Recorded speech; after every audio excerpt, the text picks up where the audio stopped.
ప్రపంచంలో ఎక్కడున్నా మీ గోత్రనామాలతో వేదమందిర్ నిర్వహించే ఆన్లైన్ పూజలు హోమాల ద్వారా దైవ అనుగ్రహాన్ని పొందండి.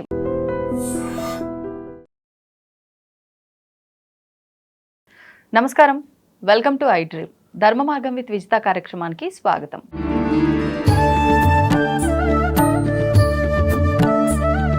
ప్రస్తుతం మనతో పాటు ఉన్నారు ప్రముఖ జ్యోతిష వాస్తు పండితులు, లలిత అమ్మవారి ఉపాసకులు శ్రీ శ్రీ శ్రీ నానాజీ పట్నాయక్ గారు. ఇప్పుడు వారితో మాట్లాడదాం.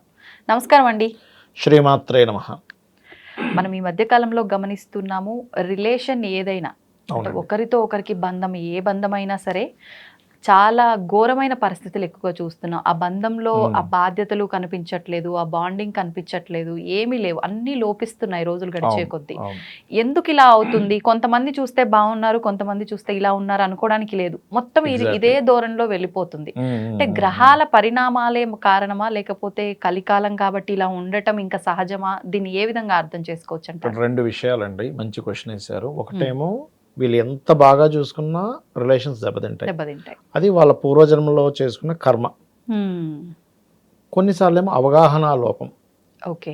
ఈ అవగాహన లోపం అంటే ఏంటంటే, ఇవాళ రేపు మనం చూడండి, ఒకప్పుడు ఇంట్లో పిల్లలకి తల్లిదండ్రులు ఏ రిలేషన్తో ఎలా ఉండాలని చెప్పేవారు పని కట్టుకొని. అవును. ఇప్పుడు ఏం జరుగుతుందంటే, నువ్వు చదువుకో, పైసలు సంపాదిస్తే సొసైటీలో నీకు పేరు ఉంటుంది, అంతే. ఇవే మాటలు. నువ్వు చదువుకుంటే కలెక్టర్ అవుతావు, లేకపోతే మంచి సాఫ్ట్వేర్ జాబ్ వస్తుంది, లేకపోతే నీకు పిల్లనివ్వరు, లేకపోతే నీకు పైసలు సంపాదించకపోతే నీకు సొసైటీ చూడదు, ఇవే చెప్తున్నారు. కానీ ఎవరైనా తండ్రితో ఇలా ఉండాలి, తాతతో ఇలా ఉండాలి, నీకు వచ్చే భార్యతో ఇలా ఉండాలి, నీకు వచ్చే భర్తతో ఇలా ఉండాలి, నీ పిల్లలతో ఇలా ఉండాలి, నీ టీచర్తో ఇలా ఉండాలని ఎంతమంది చెప్తున్నారు? చాలా తక్కువ. రైట్. ఇది చెప్పడం ఒక ఎత్తు అయితే, ఒక ఏజ్ వచ్చాక మనంతా మనం రియలైజ్ అయ్యేది కూడా ఉంటుంది. అయితే దీనికి కారణాలు, గ్రహ కారణాలు కూడా చెప్తాను నేను మీకు. సన్ పాడయ్యాడు అనుకోండి ఎవరికైనా, దాన్ని రెండు రకాలుగా పితృద్వేషము, పితృదోషము వస్తాయి. పితృదోషం అంటే యాన్సిస్టర్స్ నుంచి వచ్చేవి. పితృద్వేషం వేరు, కాంబినేషన్స్ వేరు. పితృదోషం వేరు, పితృద్వేషం వేరు. ఏంటండి డిఫరెన్స్? పితృద్వేషము అంటే తండ్రితో పడదు, పితృదోషము అంటే పూర్వీకుల యొక్క అనుగ్రహం రావట్లేదు వీళ్ళకి, వంశపారంపర్యంగా వీళ్ళకి ఇబ్బంది వస్తుంది. ద్వేషం వేరు, దోషం వేరు. తెలియక చాలా మంది దీన్ని కన్ఫ్యూజన్ అయ్యి పితృద్వేషాన్ని దోషం అనుకుంటారు, పితృదోషాన్ని ద్వేషం అనుకుంటారు. ఇప్పుడు ఈ రెండు ఎట్లా క్రియేట్ అవుతాయి? మంచి క్వశ్చన్. ఇక్కడ ఏంటంటే, రవి పాడయ్యి అది 5th హౌస్ కనెక్టివిటీతో పాడైతే పితృదోషం. జనరల్గా రవి పాడయ్యి 9th హౌస్తో కనెక్ట్ అయ్యి పాడైతేనేమో పితృద్వేషం. Different is there. రవి రాసుల్లో రాహు శని 2 గ్రహాలున్న పితృదోషం అవుతుంది. ఈ పితృదోషం ఎవరికైనా వాళ్ళకి స్త్రీ సంతానం కలిగితే మళ్ళీ పోతుంది, అక్కడికి కట్ అయిపోతుంది, ఇంకా ఉండదు. ఇంకా పితృదోషం. ఆడపిల్లలు పుట్టారు, పితృదోషం ఉంది, ఏం టెన్షన్ పడద్దు. అయితే రవి పాడైతేనేమో తండ్రితో ఉండే రిలేషన్స్ పాడవుతాయి, చంద్రుడు పాడైతేనేమో తల్లితో. న్యాచురల్గా బుధగ్రహం ఎవరికైనా పాడైంది అంటే వాళ్ళకి అందరితోనే ఏదో కూడా. బుధుడు వాక్కు కారకుడు, బుధుడు రిలేషన్స్కి కారకుడు. అందుకే బుధగ్రహం బాగున్న వాళ్ళు మంచి వక్తలు అవుతారు. అందుకే ఈ ప్రవచనాలు చెప్తుంటారు చూసారా, వాళ్ళందరికీ మెర్క్యూరీ చాలా బాగుంటుంది, లేదా 3rd హౌస్ బాగుంటుంది. అలాగే మనకి గురువు పాడైతే గురువుతో అని మిమ్మల్ని గైడ్ చేసే వాళ్ళతోనే మిస్అండర్స్టాండింగ్స్ వస్తుంటాయి. శుక్రుడు అయితే భార్య లేదా భర్త వివాహ జీవితంలో, శని అయితే వాళ్ళ కింద వర్క్ చేసే వాళ్ళతో. కొంతమంది చూడండి, మా దగ్గర ఒక్కరు పని చేయరండి, ఎన్ని పైసలు ఇచ్చినా ఇట్లా తీసుకుంటూ వెళ్ళిపోతారంట. బికాస్ ఆఫ్ అది, ఆ కర్మ అలా ఉంది. అండ్ రాహు అయితే తాతగారు, కేతు అయితే అమ్మమ్మ, నానమ్మ అండ్ స్పిరిచువల్ పీపుల్. ఇట్లా ఒక్కొక్క గ్రహాన్ని బట్టి. మార్స్ అయితే సిబ్లింగ్స్. అయితే నేనేమంటానంటే, ఫస్ట్ ఇక్కడ సిస్టమ్ ఎక్కడ దెబ్బతింటుంది అంటే, గ్రహం పాడైతే మనం ఏం చేయలేం, మనం ఎంత మంచి చెప్పినా అది కట్ అయిపోతూ ఉంటుంది. ఎందుకంటే వాళ్ళ ద్వారా వీళ్ళు స్ట్రగుల్ అవ్వాలనుంది, వీళ్ళ కర్మలో ఉంది. దాన్ని పరిహారం చేసుకుంటూ మార్చుకుంటూ వెళ్ళాలి. కానీ చిన్నప్పటి నుంచి నువ్వు చెప్తున్నావు లేదా ఇస్ మోస్ట్ ఇంపార్టెంట్. రెండవది, ఒక ఏజ్ వచ్చిన తర్వాత నీకు నువ్వేం చేస్తున్నావు. నేనేమడుగుతానంటే, అసలు ఎవరైనా జీవిత భాగస్వామితో ఇలా ఉండాలని ఎప్పుడైనా ఎవరైనా అనాలిసిస్ చేసుకొని రాసుకున్నారా? మనం ఒక ఇంటర్వ్యూకి వెళ్తే రాసుకుంటాం, అక్కడ ఎలాంటి క్వశ్చన్స్ అడుగుతారు, ఎట్లా ఉండాలి, మంచి నీట్ డ్రెస్ వేసుకోవాలి, కాన్ఫిడెంట్గా ఉండాలి, కళల్లో చూసి మాట్లాడాలి, హ్యాండ్ మూమెంట్ బాగుండాలి, ఇవన్నీ తెలుసుకుంటున్నాం. ఏది ఒక అరగంట సేపు, గంట సేపు అయ్యే ఇంటర్వ్యూ కోసం ఇన్ని ప్రిపేర్ అవుతున్నాం. జీవితాంతం ఉండే జీవిత భాగస్వామితో ఎలా ఉండాలని ఎవరైనా చెప్తున్నారా? This is the main point. ఎలా ఉన్నా ఎక్కడికి వెళ్ళరు అనే ధీమాతోనే ఉంటున్నారు. ఎగ్జాక్ట్లీ. కానీ నేనేమంటానంటే, ఆ జాబ్ కంటే ఇది ఇంకా ఇంపార్టెంట్, రిలేషన్ అనేది. భార్యతో ఎలా ఉండాలి, ఒక ఎమోషన్ బాండింగ్ అది. ఎందుకంటే నీకు రేపొద్దున బాగోపోతే భార్యకు కానీ భర్తకు కానీ ఫస్ట్ ఫస్ట్ కంట తడిపెట్టుకునేది భార్య అంతే ఆరు భర్త. ఆ ఎమోషన్ బాండింగ్. అవును రోడ్డు మీద పోయేవాడు బాస్ ఏం కంటతడి పెట్టుకోడు, ఏదో బాగా వాళ్ళిద్దరి మధ్య friendship, that is different case. ఏమున్నా కొంత లిమిటే అది. తల్లే కదా, తల్లి తండ్రే కదా, నీకు ఏదైనా ఇబ్బంది అయితే భార్యే కదా, పిల్లలే కదా. అంటే నువ్వు ఈ రిలేషన్ని అసలు నువ్వు ఎలా ఉండాలని ఒక బుక్లో రాసుకోమంటా నేను. అంటే భార్యతో ఎలా ఉండాలి, ఎలాంటి దరిద్రమైన సిచ్యువేషన్స్ వచ్చినా నవ్వుతూ ఉండాలంట భార్యాభర్తల విషయంలో. నేను స్మైల్, నవ్వుతూ తీసుకో, టెన్షన్ పడకుండా తీసుకో. ఇది నేను ఒక్క రోజులో చెప్పే మాట కాదు, నేను ఒక 25 years of analysis-లో చెప్తున్నా ఇది. తక్కువ సమయం ఏమి కాదైతే వినాల్సిందే.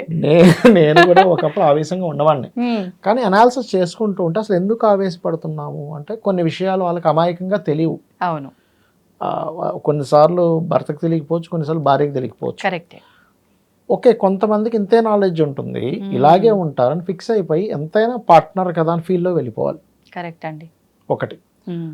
రెండవది, మనం ఎంత చెప్తున్నా వాళ్ళు మూర్ఖంగా ఉంటే దట్ ఈస్ డిఫరెంట్ కేసు. అది వాళ్ళు విడాకులు తీసుకోవడం, దూరం అవడం, ఇంకా అది తప్పదు ఇంకా. కానీ నువ్వు అనేది ఎక్స్క్యూజ్ చేయాలిగా. నువ్వు ప్రతి ఇక్కడ ఏమవుతుందంటే ప్రాబ్లం ఎక్కడ వస్తుందంటే, ప్రతి చిన్న విషయాన్ని పట్టుకొని దాన్ని రాద్ధాంతం చేసి స్వార్థంగా వెళ్తున్నప్పుడే రిలేషన్స్ దెబ్బతింటాయి. రిలేషన్ కానీ ఫ్రెండ్షిప్ కానీ ఎప్పుడు దెబ్బతింటుందంటే స్వార్థం. కరెక్ట్. చిన్న చిన్న విషయాలను భూతద్దం పెట్టి చూడడం. ఇప్పుడు చాలామంది అంటుంటారు, లవ్ మ్యారేజ్ చేసుకున్నాము, ప్రేమించుకున్నప్పుడు చాలా బాగున్నామండి, వివాహం అయిన తర్వాత మా ఇద్దరి మధ్య గొడవలు అయ్యాయి అంటే ఇక్కడ జరుగుతున్న మిస్టేక్ ఏం చెప్తానంటే, నేను నువ్వు లవ్ మ్యారేజ్ చేసుకున్నావు, లవ్ అనేది చూపించావు, తర్వాత లవ్ అనేది చూపించడం మానేసావు. నీ నుంచి ఏం ఎక్స్పెక్ట్ చేసి వచ్చారు వాళ్ళు? లవ్ని ఎక్స్పెక్ట్ చేసి వచ్చారు, అమ్మాయి కావచ్చు అబ్బాయి కావచ్చు. ఇప్పుడు లవ్ని ఎక్స్పెక్ట్ చేసి వచ్చినప్పుడు నీ దగ్గర లవ్ దొరుకుతుందని వచ్చినప్పుడు నువ్వేమో అన్నీ కూడా, ఇగో నువ్వు అంతకుముందు ఇట్లా ఉన్నావు, ఇప్పుడు ఏంటి అసలు ఇట్లా తయారయ్యావు, లావు తయారయ్యావు, లేకపోతే నువ్వు డ్రెస్సింగ్ సరిగ్గా వేసుకోవట్లేదు, నువ్వు ఇట్లా అంతా ఏంది అసలు మొత్తం అసలు ఇట్లా ఉంది, చేతులు సరిగ్గా లేవు, కాళ్ళు సరిగ్గా లేవు, లేకపోతే ఇంతకుముందు నేను ఇదే పని చేస్తే నువ్వు చాలా గొప్పగా ఫీల్ అయ్యావు, ఇప్పుడు చూస్తే ఎందుకు ఇట్లా అంటున్నావు అని. అన్నీ మనం ఏం చేస్తున్నామంటే ప్రతి అంశంలోని మిస్టేక్స్ తీసి నోట్ చేసుకొని ఎప్పుడు గొడవ వస్తే ఆ పాయింట్స్ తీద్దామని మైండ్లో పెట్టుకుంటున్నాం. కరెక్ట్. నువ్వు ఇంకెందుకు నిలబడుతుంది లవ్ మ్యారేజ్? ఇప్పుడు కొంతమంది మ్యారేజ్ దాకా వెళ్లకుండా కూడా లవ్ జరిగి ఒక 1-2 years తర్వాత బ్రేకప్ అయిపోతుంది. కారణం ఏమిటి అంటే ఇక్కడ లవ్ చేయట్లేదు నువ్వు. ఇప్పుడు ఒక కుక్కనో పిల్లినో పక్షినో పెంచుకుంటామండి, మనం ఎందుకు దాని మీద అంత ప్రేమ చూపిస్తామంటే అది ఇంటికి రాగా నువ్వు ఎగురుకుంటూ పైన పడుతుంది, అవునా? అది ఎక్కడా కూడా అదే కనుక మళ్ళీ ఇంకొక రకంగా దానికి మాటలు వచ్చి మనల్ని పాయింట్అవుట్ చేస్తుంటే మనం దాన్ని కూడా దూరం పెడతాం. అంతే. అవును, దాని నుంచి రియాక్షన్ వేరే రకంగా లేదు. దాని నుంచి రియాక్షన్ మీకు 24/7 మీరు ఏ రోజు ఇంటికి వచ్చినా ఏ టైంలో ఇంటికి వచ్చినా అది ప్రేమనే చూపిస్తుంది. అందుకని మీరు దాన్ని వదలలేకపోతున్నారు. కరెక్ట్. ఇక్కడ మనిషి విషయంలో కూడా నువ్వు ప్రేమను చూపిస్తున్నంతసేపు నేను వదిలిపెట్టరు. నువ్వు ఎప్పుడైతే క్యాలిక్యులేషన్స్లోకి వెళ్ళి తప్పులు తీస్తూ ఉంటావో ఏ రిలేషన్ నిలబడదంటా నేను. ఇక్కడ మనం ఏం చేయాలంటే ఫస్ట్ గురువుతో ఎలా ఉండాలి, గురువుతో ఒక రిలేషన్ మెయింటైన్ చేయాలి. గురువు అనే భావన ఉండాలి. తండ్రితో ఎలా ఉండాలి, తండ్రితో గౌరవంగా ఉండాలి, తల్లితో ప్రేమగా ఉండాలి. అలాగే ఒక ఫ్రెండ్తో ఫ్రెండ్లీగా ఉండాలి. ఫ్రెండ్ అనే పేరు ఉంది అక్కడ, ఫ్రెండ్లీగా ఉండాలి. అందులో మళ్ళీ నువ్వు క్యాలిక్యులేషన్స్ వేసుకుంటూ ఉంటే కండిషన్స్ ఉంటే అవ్వదు. భార్యతో ఎలా ఉండాలి, పిల్లలతో ఎలా ఉండాలి, పిల్లలతో బాధ్యతగా ఉండాలి. నీ బాధ్యత అనే ఒక ఇది కట్ అయిపోయినప్పుడు పిల్లలతో రిలేషన్ కట్ అయిపోద్ది. నీ భార్యతో ఉండే ప్రేమ లేకపోతే ఒక రకమైన ఫీల్ ఎప్పుడైతే కట్ అయిపోయిందో అది ఉండదు. అంటే ఇక్కడ ఏంటంటే మనం నిలబెట్టేది ఆ పర్టికులర్గా ఆ ఫీల్ నీకు ఎప్పుడైతే పోయిందో, మీకు ఎప్పుడైనా చూడండి కుక్కలు పెంచుకుంటారు కదా, అది ఓన్లీ ఫుడ్ ఆశించదు, దాంతో కొంచెంసేపు ఆడాలి, దాన్ని కొంచెంసేపు ఇట్లా అనాలి అంటే అదంతా అది ఎందుకు ఎక్స్పెక్ట్ చేస్తుంది అనేది ఒకసారి ఆలోచిస్తే అప్పుడు ఒక రిలేషన్ బాండ్ అవ్వడానికి కొన్ని అవసరము అనే విషయం మనకు అర్థమవుతుంది. అది ఏం అవసరం అనేది మీరు కనుక అర్థం చేసుకోకపోతే అది నిలబడదు. ఒక కారు మెయింటైన్ చేసేటప్పుడు కూడా దానికి ఇంజిన్ ఆయిల్ వేస్తాం, ఇంకోటి ఏదో వేస్తాం, లేకపోతే స్టీరింగ్ టైట్ అయిపోతుంది, లేకపోతే పాడైపోతుంది. అంటే దాని మెయింటెనెన్స్ కొన్ని చేస్తున్నాం. మన బాడీ మెయింటెనెన్స్ కొన్ని చేస్తున్నాం. ఈ ఫుడ్ తీసుకోవాలి, ఈ వైటమిన్స్ ఉంటున్నాయి, లేకపోతే ఒక వ్యక్తి పిల్లలు చదవకపోతే ఇంకొంచెం ఎక్స్ట్రా ట్యూషన్ చెప్పించుకుంటున్నాం. లేకపోతే మన మీటింగ్స్ చూడండి, మనకి పెద్ద పెద్ద కంపెనీస్లో ఇప్పుడు ఇందులో కూడా జరుగుతాయి నాకు తెలుసు, ఎవ్రీ 1 week ఒకసారి. మళ్ళీ వాళ్ళకి ఎప్పటికప్పుడు మోటివేట్ ఎందుకు చేస్తున్నాం? బికాస్ ఆఫ్ మనిషి లో అవ్వకుండా ఉండడం కోసం. అట్లాగే నేనేమంటానంటే ఎప్పటికప్పుడు మీ లైఫ్లో మీ రిలేషన్స్ చెక్ చేసుకుంటూ ఉండండి. భార్యతో నాకు ఎలా ఉంది, భర్తతో ఎలా ఉంది, తండ్రితో ఎలా ఉంది, ఫ్రెండ్స్తో ఎలా ఉంది, ఒక్కొక్క సెక్టార్ ఒక్కొక్క ఇదిగా ఉంటుంది. మీరు అది చెయ్యట్లేదంట. రిలేషన్స్ పాడవడానికి కారణం ఏంటంటే, ఒకటి ప్రపంచం మొత్తం డబ్బునే చూసి వస్తున్నారు, సో నేను డబ్బే సంపాదించుకోవాలి. అవును, అంటే డబ్బు ఉంటేనే రెస్పెక్ట్ ఉంది, అదే అన్నట్టు రెస్పెక్ట్ వెళ్తున్నారు. ఉంటుంది కానీ ప్రేమ ఉండాలని రూల్ లేదంట. లేదు, రెస్పెక్ట్ ఉంటుంది, అది నేను కొనుక్కుంటే కాదనట్లే. వచ్చేది కాదని ఎవరికి తెలియట్లే. ఎగ్జాక్ట్లీ, మీరు మంచి వర్డ్ వాడారు. ఎందుకంటే అది కొనుక్కుంటే వచ్చేది, మనసు లోపల నుంచి రావాలి. అవును, ఎప్పుడు కూడా తల్లి ఎందుకు బిడ్డను అంత ప్రేమిస్తుంది అంటే, ఓన్ చేసుకుంటుంది. నా బిడ్డ, వాడు పొట్టిగున్నా, పొడవుగున్నా, సన్నగున్నా, దొడ్డుగున్నా వాడు నా బిడ్డ, అంతే. అంతే అంతే. అట్లాగే అమ్మాయి ఎలా ఉన్నా, అబ్బాయి ఎలా ఉన్నా, వాడు నా భర్త, వాడు నా భార్య అనే ఫీల్ ఉండాలంటున్నాను నేను. అది లేకపోతే ఈ క్యాలిక్యులేషన్స్ ఎప్పుడైతే మధ్యలోకి వస్తాయో, చిన్నప్పటి నుంచి ఎప్పుడైతే మనం చెప్పట్లేదో, చెప్పని ఒక లోటు ఒకటి, వీళ్ళు అనాలిసిస్ చేసుకున్న లోటు ఒకటి, ఇవన్నీ ఒక ఎత్తు అయితే డబ్బే ప్రధానం. డబ్బు నేను ప్రధానం కాదనట్లే, కానీ ఉండాలి. కానీ ఇవి కూడా మెయింటైన్ చేయాలంట. ఇవి మెయింటైన్ చేయాలనేటువంటి విషయం మనం చెప్పకపోవడం వల్ల, వాటి వాల్యూస్ తెలియకపోవడం వల్ల, వాళ్ళకి ఎప్పుడో ఒక సమయంలో రియలైజ్ అయ్యి అప్పుడు వాళ్ళకి తెలిసేసరికి ఇవన్నీ అయిపోతాయి. నిజం. అవును, చాలా విడిపోవడానికి కారణం కూడా మీరు చెప్తుంటే నిజంగా రియల్ లైఫ్ లో జరిగేవన్నీ కళ్ళకు కట్టినట్టుగా చెప్తున్నారు కదా అనిపిస్తుంది. ఎందుకంటే అది ఆ క్యాలిక్యులేషన్స్ అవి తెలుసుకోవట్లేదండి. నేనేమంటానంటే, తల్లిదండ్రులు సరే పిల్లల్ని చదవండి, ఇవి చేయండి అని చెప్తున్నారు. ఇవి కూడా కొంచెం సేపు అయినా సరే చెప్పాలంట, అర్థమయ్యేలా చెప్తూ ఉండాలి. చిన్నప్పుడు అర్థం కాకపోవచ్చు, కానీ ఒక లైఫ్లో ఒక పాయింట్ దగ్గరికి వెళ్ళాక అప్పుడు రిపీట్ అవుద్ది. అరే ఆ రోజు అమ్మ చెప్పింది నాకు, నాన్న చెప్పాడు నాకు, వాట్ ఈజ్ వాట్. నేను ఏమంటానంటే, ఒక పక్షిని తీసుకొచ్చి పెంచుకుంటేనే మీరు గూగుల్లో సెర్చ్ చేస్తున్నారు, అదేం తింటుంది, అదేం తాగుతుంది, దాని సైగలు ఏంటి అని. నువ్వు ఒక మనిషితో రిలేషన్లో ఉన్నప్పుడు అక్కడ ఏమిటి ఫీల్ అనేది నువ్వు అర్థం చేసుకోకపోతే అట్లా. ఒక తల్లి కనుక తండ్రి ఇంత కష్టపడతాడు అనే తండ్రి గురించి అనాలిసిస్ చేసినప్పుడు, ఆ పిల్లవాడు తండ్రిని చూసే కోణం వేరే ఉంటుంది. లేదా తల్లి మీద అరుస్తున్నాడు అనుకోండి పిల్లడు, అమ్మాయి కావచ్చు అబ్బాయి కావచ్చు, అరే మీకు ఏం తెలుసురా, ఇంట్లో ఎంత పని ఉంటుంది మీకు తెలుసా అసలు అని ఒక తండ్రి పిల్లలకి చెప్పినప్పుడు తల్లిని చూసే కోణం వేరే ఉంటుంది. కరెక్టే. ఒక ఏజ్ వచ్చాక అది డిస్టర్బ్ అవుతుంది. ఎంతైనా సరే ఒక ఏజ్ వచ్చాక మేము గొప్పలం అయిపోయామని ఫీలింగ్ వస్తుంది పిల్లలకు, 16 ఏళ్ళు 18 ఏళ్ళు వచ్చేసాక. కానీ అప్పటి వరకు లేదు, అప్పుడు ఎందుకు వస్తుంది, ఒక ఎంగేజ్ వచ్చింది. మనం అక్కడ సెట్ చేయగలగాలి. వాళ్ళకి కొంచెం మెచ్యూరిటీ ఉంటది కాబట్టి మనం కొంచెం ఇవ్వగలిగితే వాళ్ళు థింక్ చేయగలుగుతారు. ఆ కొంచెం ఇవ్వకపోవడమే రిలేషన్స్ దెబ్బతింటున్నాడు. అందులో వాళ్ళకి పర్టికులర్గా ఆ ప్లానెట్ పాడైంది అనుకోండి, ఇంకా పాడైపోతాయి. ఓకే, అంటే ఆ 5 లేదు, అయిపోయింది సింపుల్. ఒకవేళ ఇప్పుడు అట్లా పాడైనప్పుడు అది పక్కన పెడితే మనం ఇచ్చే మోటివేషన్ వల్ల, పరిస్థితులు బాగా క్రియేట్ చేయడం వల్ల ఇదంత ఎఫెక్ట్ అవ్వదంటారా? ప్లానెట్ కొంత సెట్ అవుద్దండి. మన మానసిక స్థితి, మన ఆలోచన విధానం, మనం చేసే కర్మే కదా. ఇప్పుడు మనం చూడండి, ఇది అనుభవిస్తున్నా అంటే మనం ఏం చెప్తాం, పాస్ట్ లైఫ్లో ఈ కర్మ చేశాడు కాబట్టి ఈ కర్మ అనుభవిస్తున్నాడు అంటున్నాం. మరి ఇది కూడా కర్మే కదా. మాట్లాడే విధానంలో కానీ, చూసే కోణంలో కానీ, ఇది కూడా ఒక కర్మే కదా. సో ఈ కర్మ దీనికి కనెక్ట్ అవుద్ది కదా అంటా నేను. ఆ ప్లానెట్ పర్టికులర్గా పాడైనందుకు ఆ ప్లానెట్కి సంబంధించి దానం ఇస్తాము, జపం చేసుకుంటాం, అదంతా ఓకే. కానీ ఇది కూడా చెయ్యాలంట. ఇప్పుడు హోరా ఉంటుంది మనకి, హోరాలో కుజ హోరా ఎక్కువ గొడవలు అవుతాయి, లేకపోతే రవి హోరా ఎక్కువ డిగ్నిఫైడ్ ఉంటారు, చంద్రహోర ఎక్కువ ప్రయాణాలు ఉంటాయి. ఇప్పుడు కుజహోర కుజహోర వచ్చింది 1 అవర్ జాగ్రత్తగా ఉండాలంటే ఎఫెక్ట్ ఉండదు దాన్ని. ఎందుకంటే మీకు అర్థమైపోయింది, అలర్ట్గా ఉంటాం, అది పనిచేస్తుంది అంట నేను. ఓకే, అవును. అంటే నేను కొన్ని సందర్భాల్లో గమనించా, ఏదైనా ఇబ్బంది ఉంది, ఈ సిచ్యువేషన్ ఇక్కడ నుంచి ఇంకో దగ్గరికి వెళ్ళాలి అనిపించినప్పుడు నేను ఒక దాని మీద గట్టిగా కూర్చున్నాను అని అంటే అది అక్కడికి సాల్వ్ అయిపోతుంది. నేను ఇంకో స్టెప్ వేయాల్సిన అవసరం ఉండదు. ఎగ్జాక్ట్లీ. నిజమే ఇది. అంటే ప్రతి ఒక్కరి లైఫ్ లో ఉండొచ్చు అలా. మన మనోసంకల్పం అంటే మనసుకు కారకుడు చంద్రుడు. ఈ 9 ప్లానెట్స్ లో చంద్రుడు దగ్గరగా ఉంటాడు మనకి. అందుకే సంకల్పం, మీ మనోసంకల్పం గొప్పదైతే దేనైనా అధిగమించవచ్చు అంటారు. So moon power is most important వీటన్నిటికంటే కూడా. సో మూన్ అన్నిటికంటే దగ్గరగా ఉండే ప్లానెట్ మనకి మూన్ అండ్ సన్. అంటే ఆత్మసంకల్పము, మనోసంకల్పం, ఆత్మస్థైర్యము, మనోసంకల్పం.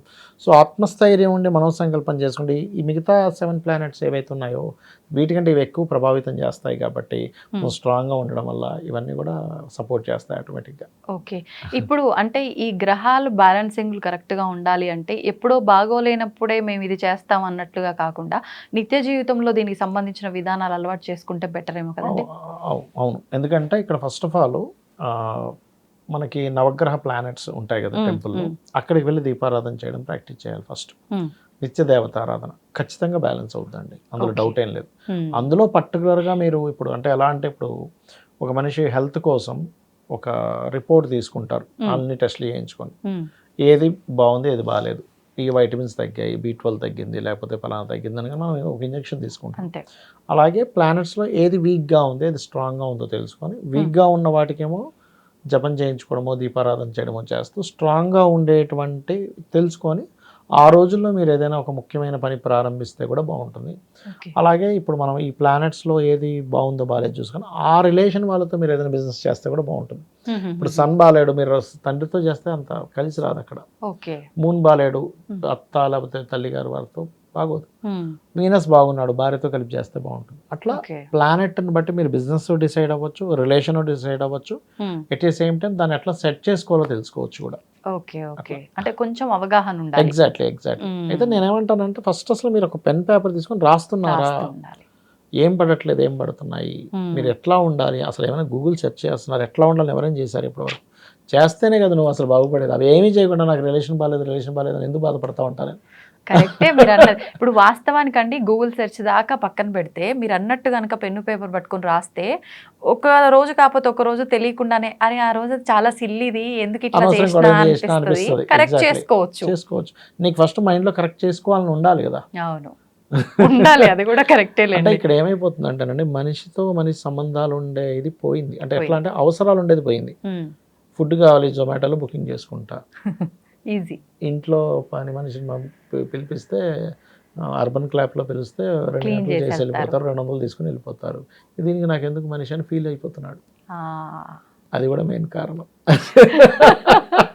అంటే మనిషి లేకున్నా నడిచే విధానాలన్నీ ఎప్పుడైతే వస్తున్నాయో మనిషికి సంబంధాలు పోతున్నాయి. కరెక్టే అండి.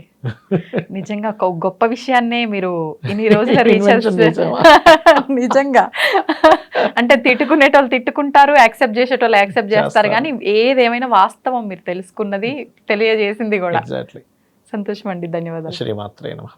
And for more videos, Please subscribe to iDream. Please subscribe to iDream. Please subscribe iDream. And please subscribe to iDream. For more videos, subscribe to iDream.